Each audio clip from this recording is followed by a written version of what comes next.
يعني نشاهد هذه اللحظات هنا، لحظات الفخر بأهالي بيتا وفرار جنود الاحتلال أمام عدسات الكاميرا.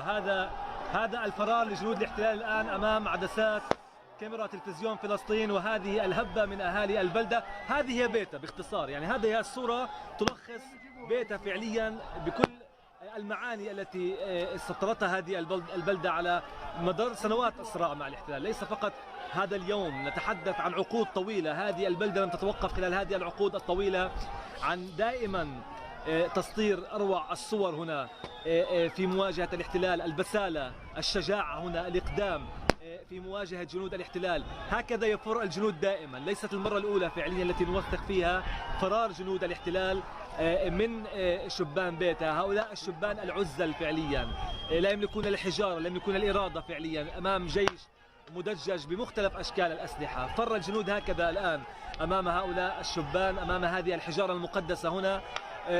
طبعا جيش الاحتلال دائما يستقوي على الأهالي باستخدام الرصاص الحي، باستخدام قنابل غاز مسيل الدموع، طائرات الدرون يلقي بالقنابل من السماء على رؤوس الشبان هنا. وكل هذه الوسائل القمعية لم تفلح فعليا اليوم في كسر هذه الإرادة، في كسر هذه العزيمة لشبان بلدة بيتا. ففر الجنود كما شاهدناهم على الكاميرا مباشرة، فروا أمام حجارة هذه